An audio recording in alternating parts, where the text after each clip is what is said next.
determinación de las variables de diseño. En las otras dos, se supone que el analista fija previamente las variables, por lo que solo se ilustra la manera de utilizarlas y los resultados que se obtienen. 4.1 Diseño gráfico. Ejemplo.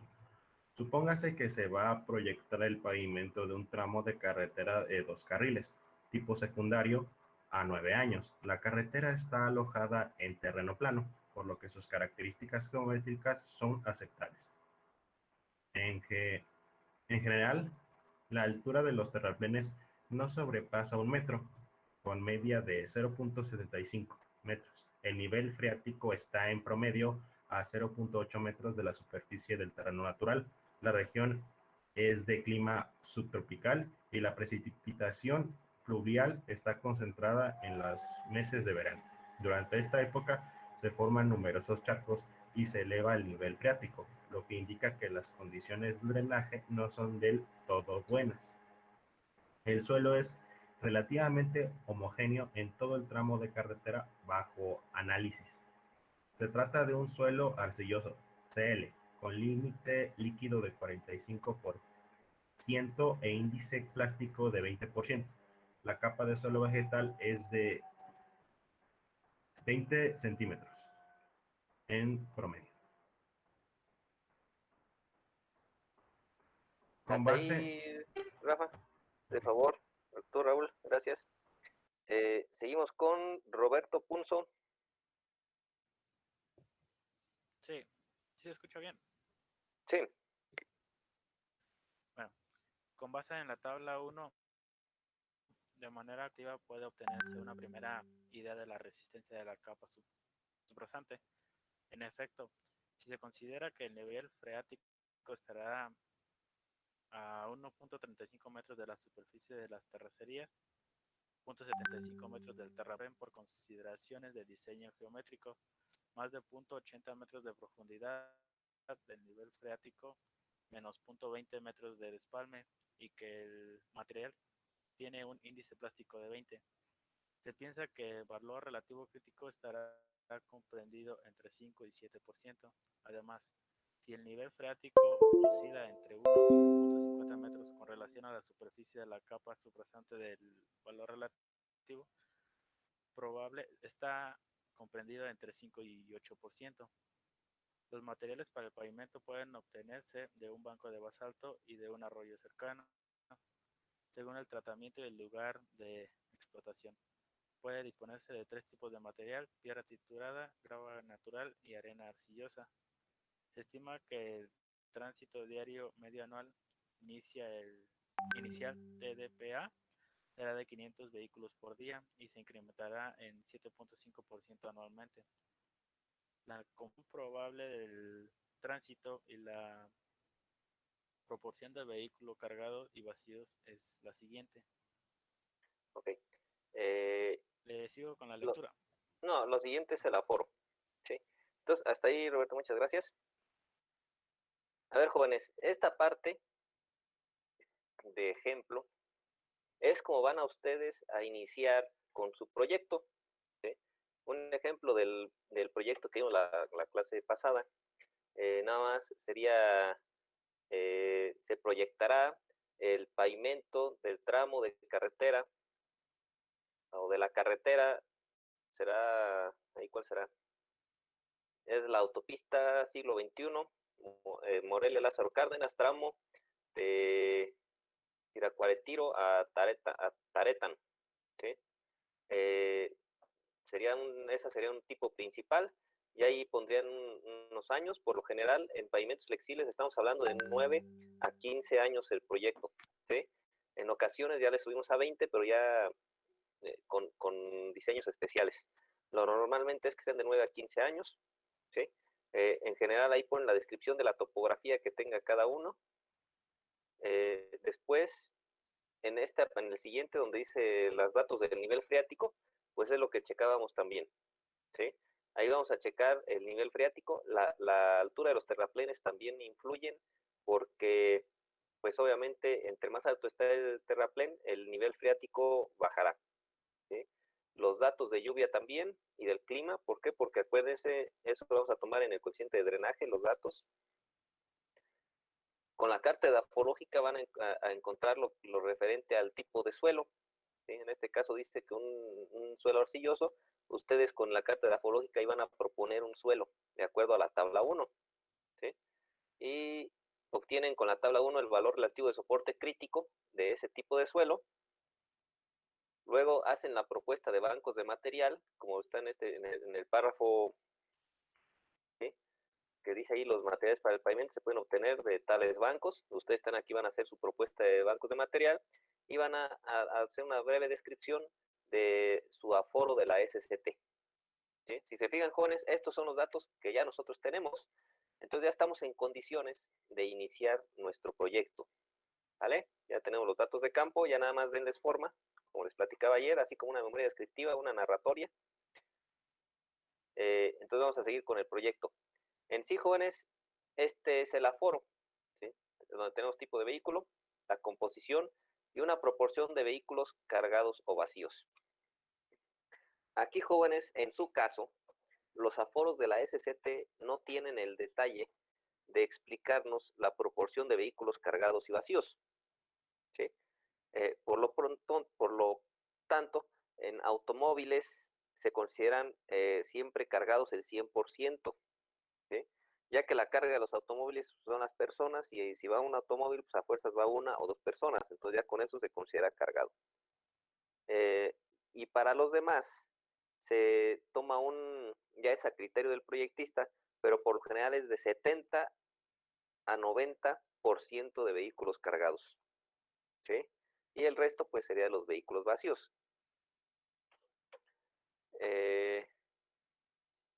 Perfecto, dice, para realizar un proyecto adecuado deben considerarse numerosos aspectos relacionados con el diseño estructural, conservación, costos y criterios de decisión. En lo que sigue se presentan algunos factores para diseñar con pavimentos flexibles. ¿Sí? Entonces ahora sí, jóvenes, vamos con lo que es el diseño. ¿Sí? Entonces, Rosa-Hilda, por favor. Determinación de las resistencias de los materiales.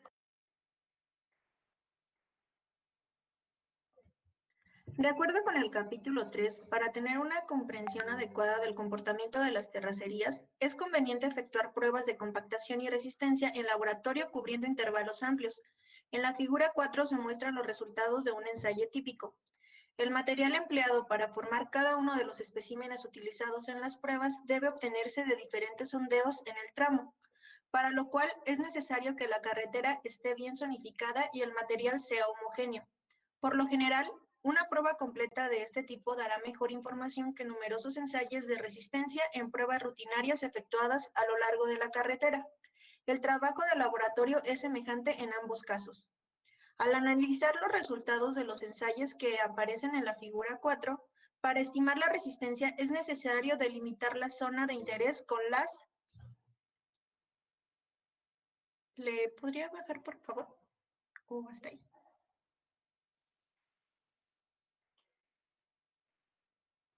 Compactaciones y humedades que se espera lograr en el campo. Así, si se prevén compactaciones del 94 al 97.5% respecto a la prueba AASHTO estándar, con humedades de 19 a 21%, se observa que se obtendrán resistencias de 5 a 17%. Como la carretera tiene condiciones de drenaje pobres, es muy probable que la humedad de las terracerías sea superior al óptimo. Si se considera, de acuerdo con la experiencia regional, que la humedad de equilibrio será 21%, se deduce que la resistencia mínima de la capa subrasante puede estimarse en 5%. Por experiencias en el lugar, se asigna un valor relativo de soporte crítico igual a 3 al desplante del cuerpo del terraplén. Para determinar la resistencia de los materiales que formarán las capas de base y subbase, pueden emplearse criterios similares a los anteriores, o bien pruebas de laboratorio donde se estima el valor relativo de soporte medio y su coeficiente de variación. Sin embargo, es necesario considerar un coeficiente de variación que no solamente refleje las variaciones propias del material, sino también la incertidumbre en los cambios del comportamiento real del material, ya sea por degradación, cambios volumétricos, saturación, etc. Es decir, el coeficiente de variación debe fijarse de acuerdo con las condiciones esperadas en el campo, tomando en cuenta la experiencia regional. En el ejemplo que se Perfecto. desarrolla, ok. Ahí, gracias, Sila. Bueno, jóvenes, aquí, si se fijan, es la descripción de cómo obtienen los valores del valor relativo de soporte crítico de los diferentes materiales que emplean. ¿Sí? Obviamente, jóvenes, en la realidad, en un proyecto real y completo, vamos a hacer nuestro sondeo, ¿sí? Vamos a recuperar una muestra de material y la vamos a probar en laboratorio para determinar el valor relativo de soporte. Bueno, en laboratorio es el valor relativo de soporte medio y ya con fórmulas vamos a determinar el valor relativo de soporte crítico. ¿Sí? En este caso, pues utilizamos la tabla 1 para determinar las características de la subrasante. ¿Sí? Las características de la arcilla del cuerpo de terraplén, esa pues nada más nos dice que por experiencias del lugar, o sea, entendámoslo como que ya se ha hecho pruebas y se obtiene ese valor. ¿Sí? En esta tabla encontramos también para piedra triturada, grava natural y arena arcillosa. ¿Sí? En teoría hay que ir a los bancos de material, los muestreamos y determinamos el valor relativo de soporte en laboratorio, el medio. ¿Sí? Con el medio calculamos el valor relativo de soporte crítico como está ahí en la tabla. ¿Sí? Ahí nos dan los coeficientes de variación. Para piedra triturada un coeficiente de variación de 0.20, la grava natural de 0.25 y la arena arcillosa de 0.30. ¿Sí? En función de qué está el coeficiente de variación, jóvenes, está en función de la precisión, digámoslo así, o de la variabilidad que hay de ese material en la extracción. ¿Sí? Un ejemplo, la piedra triturada por lo general es una piedra producto de la trituración de piedra de roca sana. Por lo tanto, la variabilidad es baja. Mientras que la grava natural, por cribado, pues siempre ahí entre un frente y otro puede cambiar ligeramente, entonces tiene una variabilidad media, y la arena arcillosa, que no tiene ningún tratamiento, pues cambia, ahí sí puede cambiar considerablemente de una palada de la máquina a otra. Entonces, por eso ahí el coeficiente de variabilidad es de 0.3. ¿Sí? Y con eso, pues determinamos el valor relativo de soporte crítico, que es la última columna. ¿Sí? Obviamente, jóvenes, los datos de el BRS medio de la piedra triturada, grava y arena arcillosa, en teoría deben de ser obtenidos de pruebas de laboratorio. ¿Sí? Ok, entonces aquí ya es lo mismo. Bueno, para nuestro ejemplo, muchachos, aquí ¿qué vamos a hacer? Bueno, realmente no podemos hacer una prueba de valor relativo de soporte, ¿verdad? Pero sí tenemos especificaciones. Entonces vamos a irnos de acuerdo a especificación. El material para la carpeta, pues debe de cumplir con un BRC de tanto. El material, perdón, la carpeta no. Para la base debe cumplir con un BRS de 100%, para la subbase de tanto por ciento, ¿sí? Y de subrasante también tanto por ciento. ¿Sale, jóvenes? Más bien su base. Entonces le seguimos con el inciso B. Para eso nos va a ayudar Víctor Manuel Hernández. Inciso B, determinación del tránsito equivalente. El tránsito equivalente al número de cargas estándar acumulado al final del periodo del análisis requiere de la determinación previa de los coeficientes de daño por eje y por vehículo. Como se indicó, estos coeficientes de daño se determinan con la ecuación 4, pero también pueden obtenerse gráficamente del nomograma A1 del apéndice A, siguiendo las instrucciones que en él se indican. El apéndice E presenta coeficientes de daño para diferentes tipos de vehículos. Para determinar la sumatoria de L en el problema propuesto, los coeficientes de daño se tomaron del apéndice E y se aplicó la ecuación 17 del capítulo 3. La tabla de la figura A3 resulta conveniente para ordenar los cálculos, como se ilustra en la figura 5. El octavo renglón de esta tabla es la sumatoria de la ecuación 17 y en términos generales representa el número medio de ejes equivalentes para cada vehículo que circula en la carretera. En las diferentes zonas del país sería conveniente relacionar ese número con el tipo de carretera, lo cual simplificaría en gran medida la determinación del tránsito equivalente. En el renglón 10 de la tabla de la figura 5 representa el coeficiente de la acumulación del tránsito, o sea, el número por el cual se multiplica el tránsito diario inicial para obtener el número de vehículos que pasan por la carretera en el número de años, considerando una tasa de incremento actual constante. Este coeficiente puede calcularse con la ecuación 18 o leerse directamente del nomograma de la figura A2, como se ilustra en la figura A6. En el ejemplo propuesto para el diseño de carpetas y bases, se obtiene un tránsito equivalente igual a 1.458.578 ejes, suponiendo Z igual a 0 centímetros. Para el diseño de subbases y terracerías, considerando Z igual a 30 centímetros, el tránsito estándar acumulado es de 767.790 ejes. Gracias, Víctor. Gracias, Víctor. Seguimos con Wilfrido.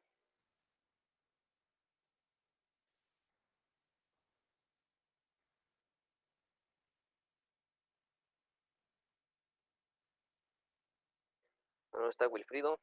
Con Yesenia.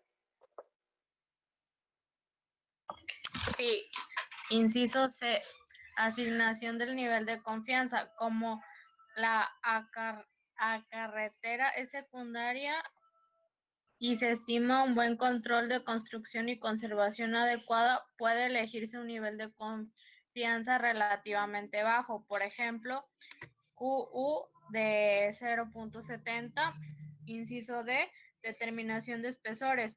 Para establecer los espesores equivalentes Z subíndice I mínimos requeridos sobre una capa del material I+1, se utiliza el nomograma correspondiente al NI BEL de confianza Q subíndice U elegido. Los argumentos de entrada son sumatoria de L y valor relativo de soporte medio, subíndice Z, apéndice A, figura A4 a A7, el espesor real de una capa cualquiera de subíndice 1 se obtiene dividiendo el espesor equivalente de dicha capa a subíndice I de subíndice I entre su coeficiente de resistencia estructural a subíndice I. En el ejemplo figura 7 se utiliza un nomograma de diseño correspondiente al nivel de confianza de 0.70, cuyos resultados se muestran en la siguiente tabla. Perfecto, gracias, Yesenia. Bueno, jóvenes, ahorita vamos a ver una tabla para determinar el tránsito, ¿sí? Acuérdense que cuando vimos la fórmula, por ahí el compañero se hizo bolas, entonces con la tabla van a ver que es bien fácil. Aquí en la asignación del nivel de confianza, pues este va desde 0.7 a 0.9 de acuerdo al tipo de camino. En la determinación de espesores, jóvenes, hay que tener cuidado, ¿sí? Tenemos espesores equivalentes, ¿sí? A ver, espérenme tantito. Tenemos, habíamos dicho espesores equivalentes, ¿sí? Luego tenemos espesor real, ¿sí? Y tenemos también espesor equivalente. El espesor equivalente pareciera ser lo mismo, ¿sí? Pero ahorita vamos a checar cómo se interpreta. Y tenemos el coeficiente de resistencia estructural, ¿sí? Bueno, el espesor real, jóvenes, es el que tenemos que obtener. Es el último, que es el resultado, es a lo que vamos, ¿sí? El coeficiente de resistencia estructural, ese ya lo conocemos. Si se acuerdan, les dije, anoten el coeficiente de resistencia estructural para cada capa. La base tiene un coeficiente de resistencia estructural.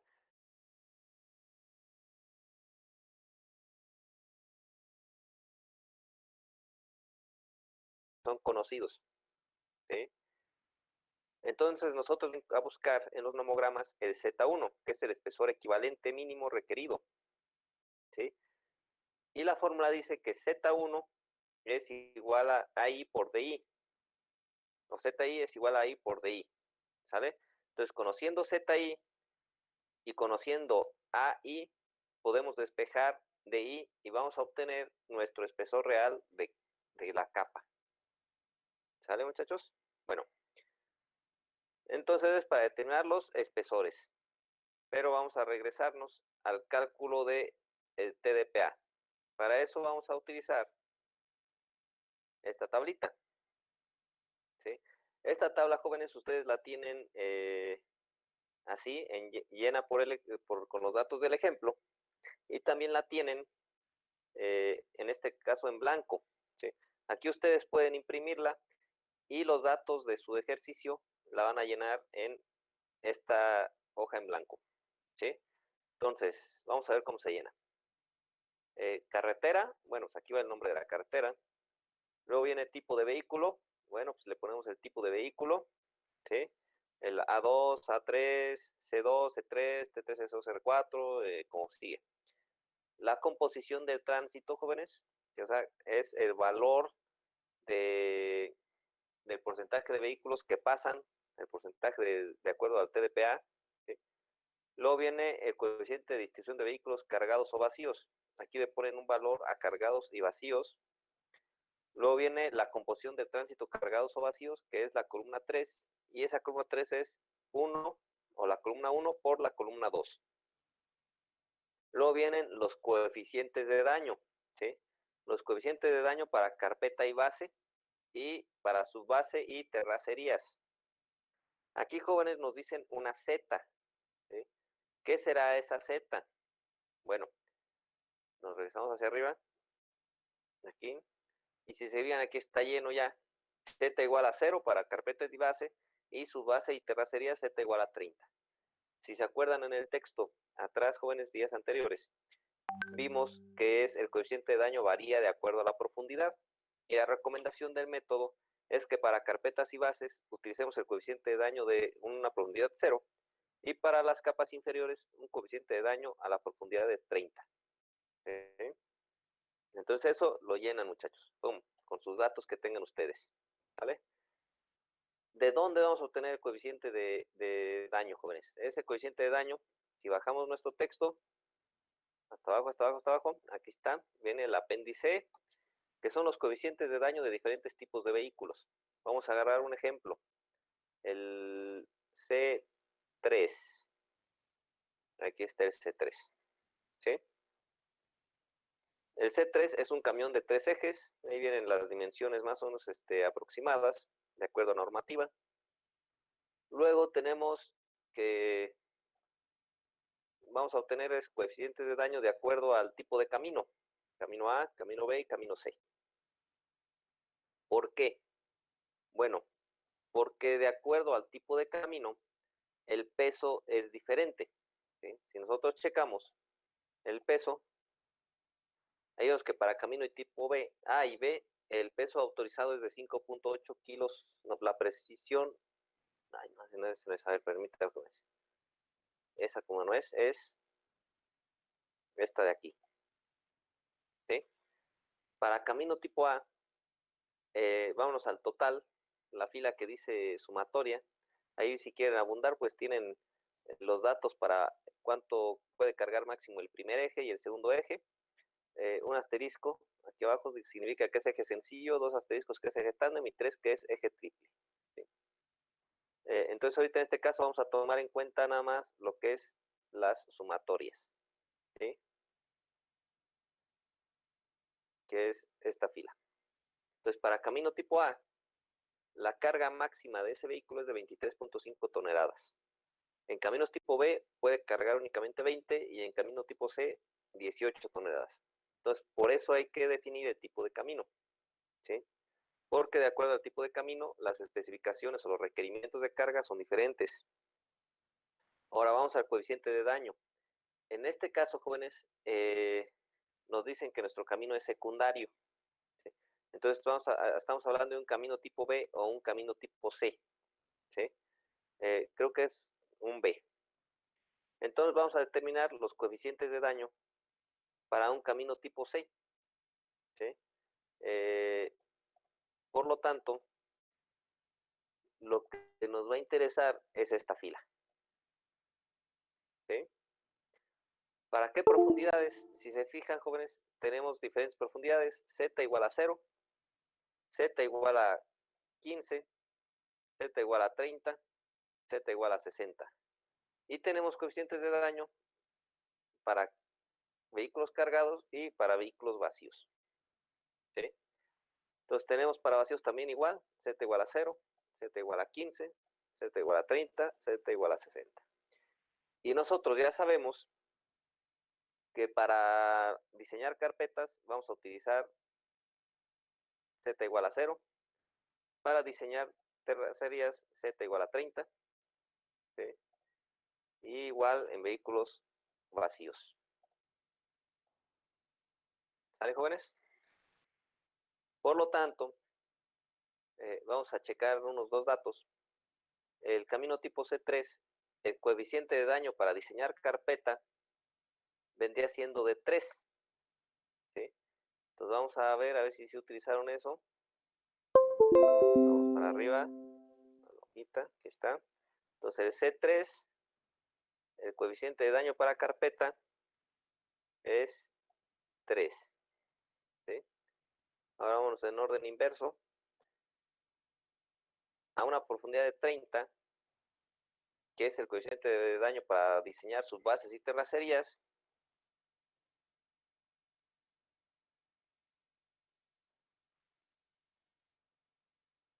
aquí está. ¿Sí?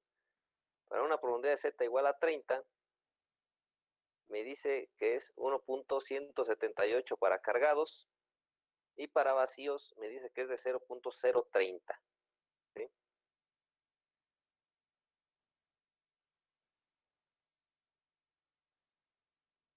Ok, entonces aquí está, para vacíos 0.38 y 1.178 para cargados. ¿Listo, jóvenes? Entonces está muy sencillo esto. Tiene nada más descargar los datos de la tabla. Luego viene la determinación de los ejes sencillos equivalentes de 8.2 toneladas, que viene siendo la columna 6 y la 7. Y ahí es bien fácil, la columna 6 nada más es la columna 3 por la 4, la columna 7 es la columna 3 por la 5. ¿Sí? Entonces llenamos esa información y acá abajo nos pide más detalles. ¿Vale? Primero, tenemos el coeficiente de acumulación del tránsito. Ahí está la fórmula para calcularlo, donde vamos a necesitar N, que son los años de servicio. Esos los van a proponer ustedes de acuerdo al tipo de vialidad. Y tenemos también que se necesita, a ver, aquí jóvenes, hay que tener cuidado. Esta de aquí no es una T, es una R, ¿sí? O sea, esta, que parece T, en teoría debe ser esa R, ¿sí? Entonces la R es la tasa de crecimiento anual del tránsito. Ustedes la van a tener en porcentaje. Les comentaba, normalmente en carreteras condiciones de crecimiento normales estamos hablando del 3 al 4%. Para carreteras en lugares de alto desarrollo podemos utilizar de 5 al 7%. ¿Sí?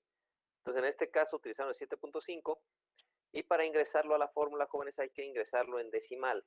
En este caso sería 0.075. ¿Sí? Con eso determinan el coeficiente de acumulación de tránsito, que es este de aquí. ¿Sí?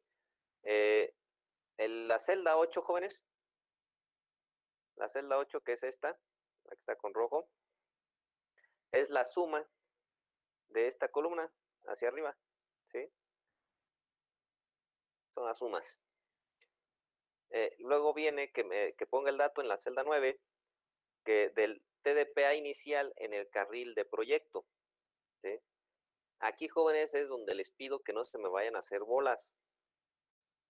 Tengo el tránsito diario promedio anual, ¿sí? El tránsito diario promedio anual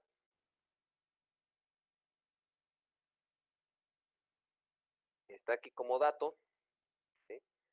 Después tengo un coeficiente de distribución en el carril de proyecto. Y ojo, jóvenes, importantísimo, carril de proyecto, ¿sí? No nos interesa el tránsito en toda la carretera, nos interesa el tránsito en el carril de proyecto, ¿sí? Y por eso hay que checar nuestro aforo, a ver en dónde está nuestro aforo, ¿sí? Si nuestro aforo está en toda la carretera, entonces hay que utilizar los coeficientes correspondientes para determinarlo en el carril de proyecto, ¿sí? Si nuestro aforo está en un sentido, esos coeficientes van a cambiar, ¿sí? ¿Cómo es esto? Bueno, si el aforo está en ambos sentidos, primero hay que utilizar un coeficiente por sentido que es de 0.5. ¿Sí? ¿Para qué? O sea, la mitad va en un lado, en un sentido, y la otra mitad va en otro sentido, ¿sí? Pero si la carretera, adicional a eso, tiene 2 carriles por sentido de circulación, entonces ahí hay que aplicar otro coeficiente, que sería del 1, o sea, podemos considerar que todos van todos por el carril de proyecto al 0.8%, ¿sí?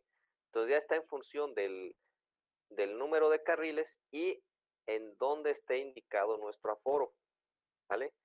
Con eso vamos a llenar esta información, jóvenes, ¿sí? El TP da inicial en el carril del proyecto, que no es más que el TDPA por el coeficiente de distribución en el carril de proyecto, ¿vale? Luego obtenemos ahora sí, nuestra sumatoria de ejes equivalentes, ¿sí? Ahí dice, es la columna 8 por la columna 9 por la columna 10, ¿sí? Y esos ejes equivalentes son los que vamos a utilizar nosotros para nuestro diseño de espesores, ¿vale? A ver, jóvenes, aquí importantísimo, para el para el miércoles, necesito que me traigan de su ejercicio esta tabla ya llena, ¿sí? Porque seguro va a haber dudas, entonces tenemos que checarlas el miércoles, ya no hay más tiempo, jóvenes, ¿sí? La idea es, de hecho, la idea es que el miércoles ya me traigan el espesor real, ¿sí? Para el jueves hacer un ejercicio con un software, ¿ok? Entonces, esto necesitan irlo haciendo ya. Luego, vamos para arriba, ¿dónde nos quedamos? Aquí, ¿sí? En la determinación de espesores, ¿sí? Y nos quedamos, y vamos a obtener esta tabla, ¿vale? Si se fijan, en la tabla anterior, en esta de aquí, obtuvimos el valor relativo de soporte crítico para cada uno de los materiales. Ok, aquí ya lo tenemos, el material y el valor relativo de soporte crítico. Y lo que vamos a encontrar, jóvenes, ahora es el espesor equivalente sobre la capa. ¿Sobre qué capa? Bueno, en la tercera columna es sobre la capa base y en la cuarta columna es sobre la capa de subbase y terracerías, ¿sí? Entonces, vamos a ver qué dice. Acuérdense que tenemos, de acuerdo a lo que vayamos a diseñar, tenemos un tránsito, ¿sí? Que acabamos de determinar en la tabla pasada, la de tránsitos, ¿sí? Bueno, para esto, jóvenes, a ver, tomen nota de aquí, muchachos, por favor, porque ahorita vamos a ir al nomograma. Entonces, tomen nota porque me van a estar apoyando ahí en qué datos tiene cada una de los materiales.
¿Sí? Listo.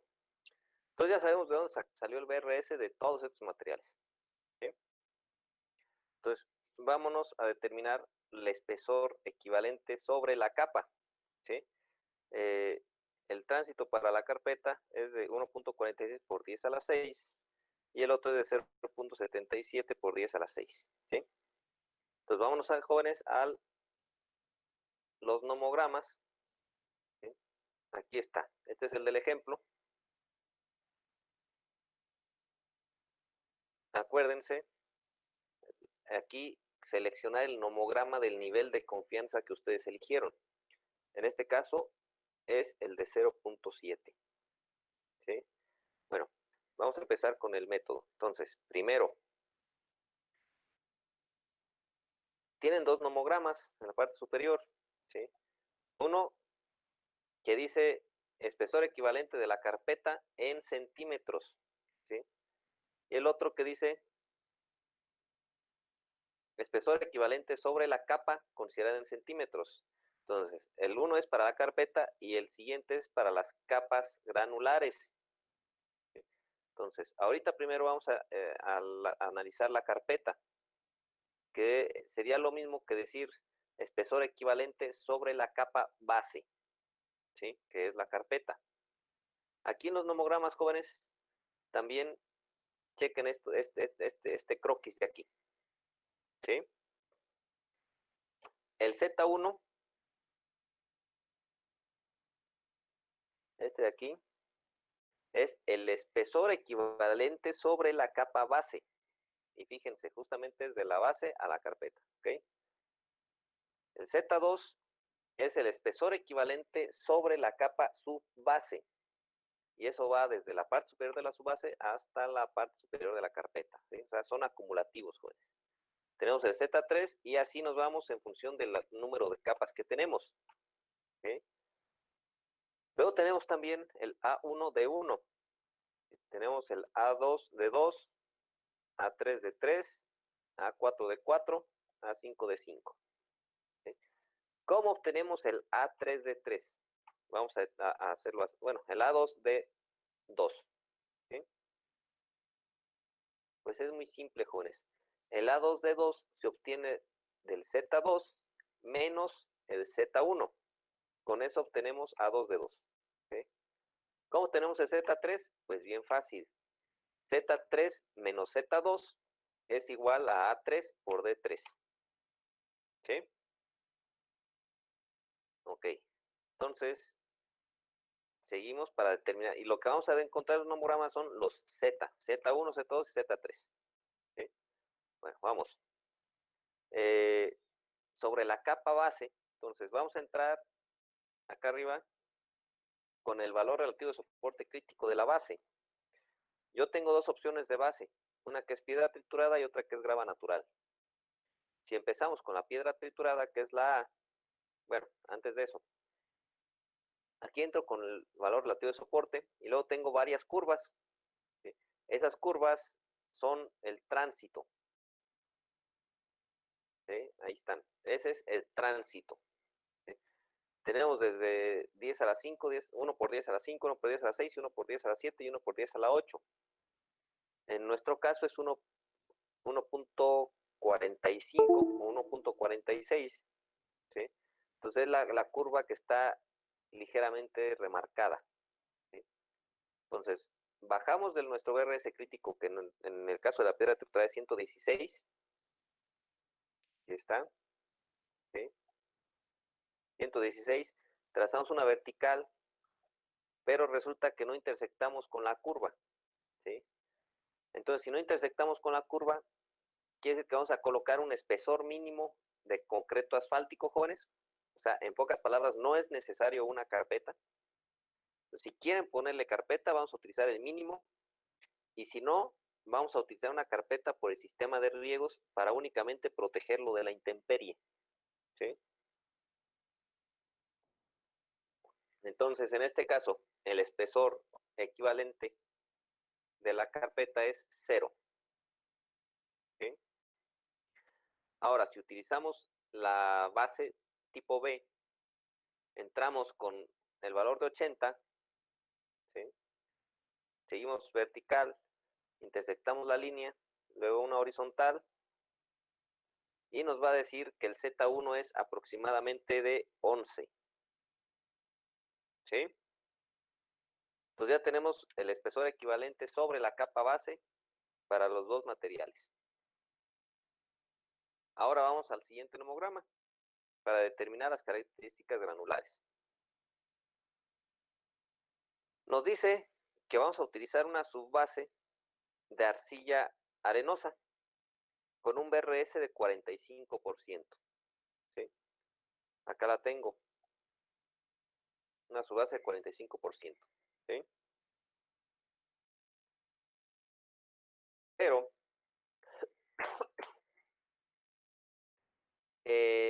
mi escala me tiene hasta el 20.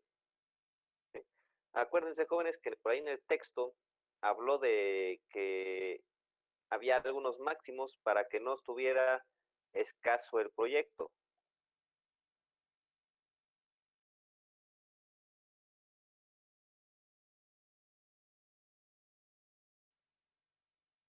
Entonces había unos máximos para que no estuviera escaso el proyecto.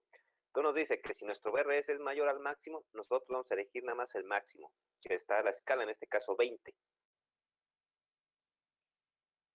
Entonces bajamos con 20, intersectamos la gráfica o la curva que está ligeramente remarcada, que corresponde al ZL de 767,000, ¿sí?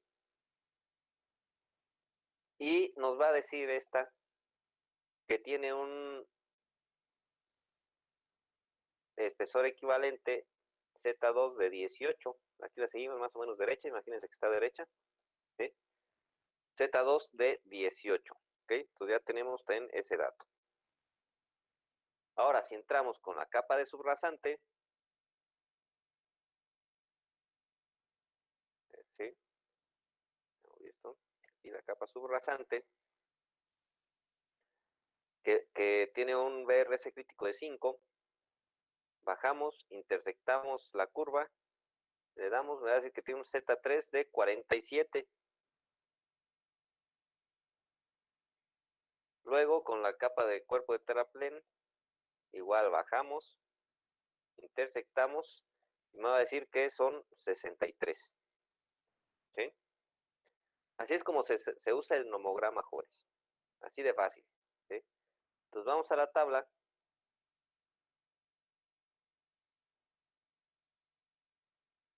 Esta que estamos manejando. Y aquí están los valores que nosotros encontramos. Z1 igual a 0, Z1 igual a 11. ¿Sí? ¿Por qué los dos son Z1? Bueno, porque son dos opciones de base. Aquí habrá que analizar las diferentes alternativas y ver cuál nos conviene más adelante. ¿Sí? Luego acá tenemos Z2, Z3 y Z4. ¿Sale, jóvenes? Bueno. Entonces, ahí ve el otro. Se van a llevar de tarea aquí leer nuevamente el tema de determinación de espesores. ¿Sí? Van a leer nuevamente estos párrafos, van a interpretar nuevamente cómo salió esta tabla. Luego aquí en esta página nos dice cómo obtener el espesor real. ¿Sí? Cómo obtener los espesores reales para llegar a esta tabla. ¿Sí? Nada más ojo aquí, jóvenes. Aquí son 1, 2, 3, 4, 5, 6 alternativas. ¿Vale? Entiéndalas de dónde salen. Y quiero que ustedes en su ejercicio me entreguen nada más 2 alternativas. 2. ¿Sí? Con 2 alternativas la libro. Pero ya de espesores reales. ¿Sí? Entonces, jóvenes, ¿tienen alguna duda de lo que vimos hoy y tienen alguna duda de lo que van a hacer de tarea?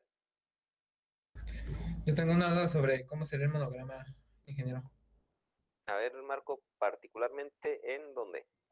En las curvas esas que están, con las que tenemos que interceptar nuestro BRS. Por Ok, ejemplo, nosotros vamos a tener una sumatoria L diferente, entonces tenemos que interpolar otra curva. es Porque, correcto. ok, eso más o menos cómo se... ¿Sí? A pulso la hacemos. No, bueno, sí a pulso, pero que sea más o menos por donde está. O sea, un ejemplo, ¿tú qué valor tienes? Ay, ese parte me tocó a mí, le tocó a mi compañero Wilfrido. Bueno, Pero, vamos a suponer que tienes 10 millones de ejes equivalentes. ok. ¿Sí? ¿Cuál es la curva de 10 millones de ejes equivalentes? Lo que tiene pues Es el esta 6. es la de 10 a la 7, ¿no? Ah, la 7, ok. ¿Sí? Que vendría siendo 1 por 10 a la 7, que son 10 millones. ¿Sí? Sí, Entonces sería esa curva. Pero vamos a suponer que tienes 9 millones de ejes equivalentes. Pues entonces ok. sería al lado de esa curva, ¿no? Porque aquí Sí, está el 2, que sería 2 millones de ejes equivalentes, luego la 5, que sería 5 millones de ejes equivalentes. Entonces iríamos nosotros como por aquí, ¿no? sí. Ok, ¿sí?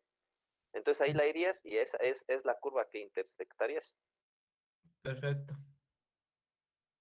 Muy bien. Gracias, ingeniero. ¿Sí, Marco? Sí, gracias. Ok, por nada. ¿Alguien más, muchachos? Yo tengo una duda.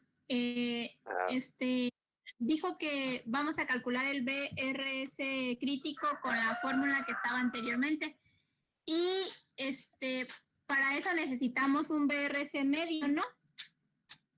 es correcto. Que Y sí, ese dijo que lo vamos a sacar de las especificaciones de las normas. así es. Ok, entonces solo utilizamos el BRS que está en las especificaciones como mínimo. Creo que sí es como mínimo. Ok, exactamente, como mínimo. O sea, ustedes pueden tener mayor BRS, pero no más abajo. Entonces ahorita vamos a tomar como si fuera el de las normas, que es el límite, pues. ¿Sí? Entonces van a tener el BRS, Ok, van a proponer un coeficiente de variabilidad y van a obtener su BRS crítico. ¿Sí? para proponer el coeficiente de variabilidad V, ¿nos basamos en esta tabla o es diferente? Se basan en esta tabla. O sea, por lo general está en función del tipo de tratamiento. ¿Sí? Si es trituración, el coeficiente de variabilidad va a ser bajo. Si es cribado, va a ser medio. Y si es natural, por lo general es alto. ¿Sí? Acuérdense, cuando vimos las normas, también tenemos varios tipos de material: el trituración total, trituración parcial, cribado o ninguno, o natural, le nombraba. ¿Sí? Entonces, en función del tipo de material, vamos a tener el coeficiente de variabilidad, básicamente. Ok, y si tuviéramos trituración y cribado las dos, ¿está también en las normas eso o es de aquí? Es que no recuerdo si está. Mira, ese lo puedes utilizar tú de sus bases hacia abajo. Para base es exclusivamente trituración. Acuérdate de la nueva norma, ¿sí? Ya es trituración. Pero sí puedes tener una subbase de trituración parcial y cribado, ¿sí? De hecho, si lo trituras, pues tienes que cribarla, ¿sí? Pero puedes tener una mezcla de trituración y cribado, entonces puedes manejarlo como el 0.25, ¿sí? Porque siempre cuando haces alguna mezcla, pues por ahí algo puede fallar, ¿sí? Está bien, gracias, ingeniero. Ok, por nada, doctor. ¿Alguien más, muchachos? Yo de nuevo, ingeniero. A ver, Marco. Para los materiales de las capas, ese creo que se me escapó cómo los determinamos. ¿Cuál va a ir para cada capa? Ok.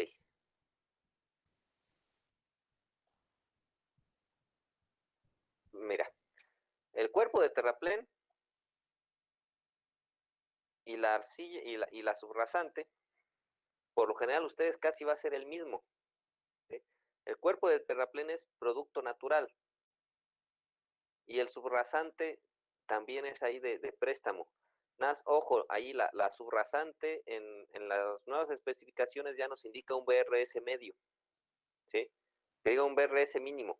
Entonces váyanse a la especificación a ver para subrasante cuál es el BRS mínimo y ese lo pueden poner aquí ya, ¿sí? Y para el terraplén, pues pueden poner el valor cualquiera, o sea, un 5 puede estar bien para terraplén, ¿sí? ¿Por qué? Porque es un terreno natural, es en base al terreno natural. O sea, por lo general el terraplenes, acuérdense, es compensación. Tú cortas y con ese mismo terraplenas. ¿Sí?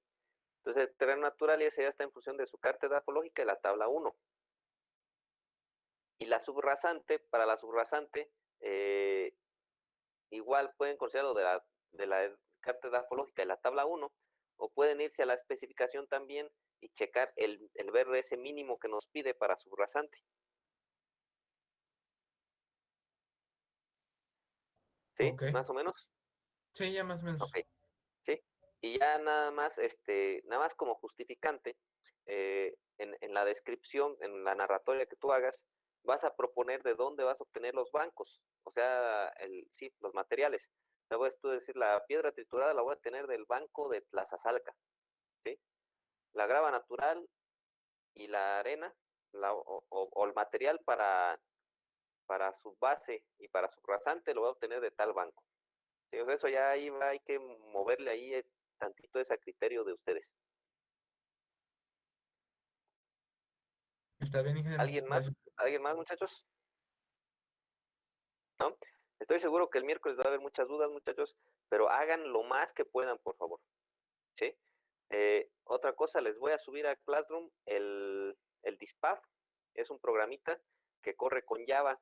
Entonces lo descargan, lo instalan, y si no corre, hay que instalar también el Java, por favor. ¿Sí? Y ya no es necesario que le muevan, nosotros vamos a aplicarle por ahí el día jueves. ¿Sí? El miércoles revisamos los avances, jóvenes, y si vemos algo, si alcanzamos, vemos el Dispaf, y si no, lo dejamos hasta el jueves. ¿Sí? Entonces le íbamos a dejar aquí, que íbamos a reponer una hora más, muchachos, pero realmente no tiene caso, porque ya vendría siendo su tarea. Más bien hagan su tarea para que tengan dudas y poderlas analizar el día miércoles. ¿Sí? Entonces aquí le dejamos, y pues que descansen, muchachos, que tengan buen fin de semana, pero trabajenle. ¿Sí?